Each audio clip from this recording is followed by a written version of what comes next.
everybody. My name is Leila Maika. Today I will be doing a presentation for you.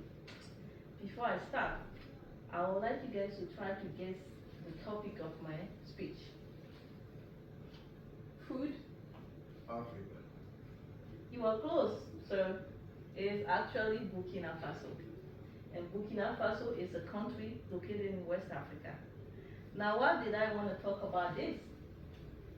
Well, first of all, it is my homeland, so I would like to talk about it. Secondly, it is country that is filled with such a strong cultural identity, and I just feel like sharing that with the whole world. Now, when I think about Burkina Faso, there's so many things that come to my mind, but I just want to focus my time and your time on history, geography, demographic, economy, culture, and tradition. Now, let's start with history. Why did I want to start with history? Because according to Robert Allen, a generation which ignores history has no past and no future. And I couldn't agree more. What is the history of Burkina Faso? Well, it was previously organized in kingdoms. One of the famous kingdoms is the Mosi kingdom, ruled by a king called Moronaba. Later on, it was reorganized in country. The original name of Burkina Faso was actually the Upper Volta, and it was later changed into Burkina Faso. Now, what does Burkina Faso mean? Well, it means the land of upright people.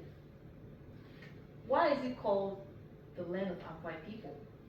It just want to emphasize honesty above all things. So honesty is truly valuable and is important in the everyday life of the people of Burkina Faso.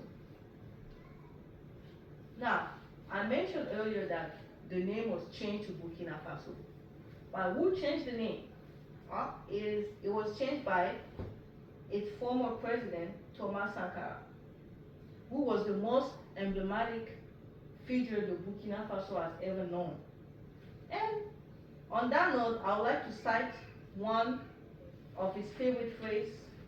He actually borrowed that from Fidel Castro. It goes, "Homeland or death, we shall overcome." And it goes like that. Homeland or death, we shall overcome. That's how people say it.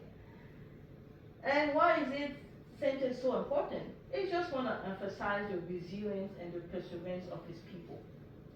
And it's so important that it was incorporated in the national emblem. So, homeland or death, we shall overcome.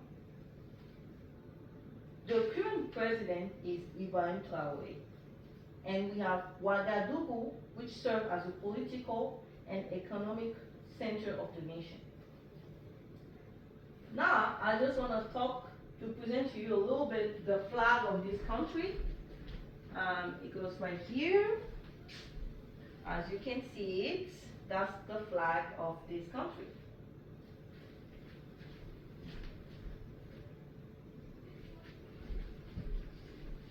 All right, now that we cover this part, let's talk about the geography. What is the geography of the country? Well, it is located in West Africa, as I mentioned before. But where exactly? Well, it is surrounded by Mali on the northwest, Niger on the northeast. We have Benin, Togo, Ghana, and Ivory Coast on the southwest. And this country is a landlocked country. That means it's away from the sea, which can make life a little bit difficult. However, we are thankful to have a couple of rivers, like the Black Volta, also called the Muhu, and the Red Volta, also called the Nazino, and the White Volta, called the Nakambe. And this river, of course, help with the weather, which can be pretty hot and dry sometimes. Most of the time, really. Now, let's talk about the population and the language. According to Wikipedia and Britannica, Burkina Faso has over 20 million people. So that's a lot of people. And the people, the citizens of Burkina Faso are called a Burkinabe. So, for example, I am a Burkinabe. And all of these people are organized mostly in ethnic groups. So we have over 60 ethnic groups. But the most, and not the largest one, is the Mosi. And the language is the Moe, so that's what they speak. And they occupy half of the country. And that's the reason why most of the country, well, everywhere you go in the country, they speak the Moe. It's the second most important dialect in the country. Besides that, we have French. So people speak French. French is everywhere, and we also have the Moe that also people speak. Now that we cover the population and the language, let's talk about the economy, right? How did they make money? How did they survive? Well, the main activities are agriculture. So they grow millet, maize, we have cotton, and so many other things.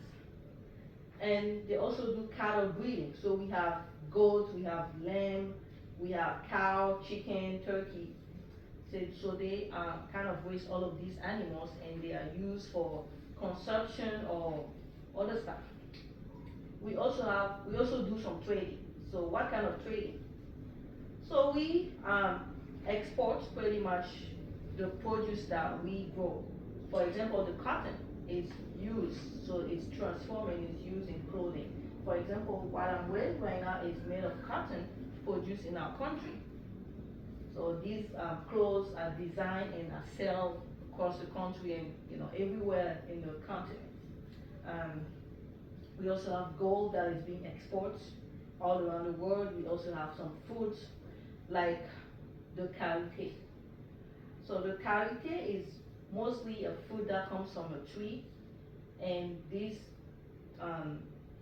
foods are transformed and we can transform it into shea butter. So you probably heard of that, shea butter. So it's made from this particular fruit, the karité. Now about the culture.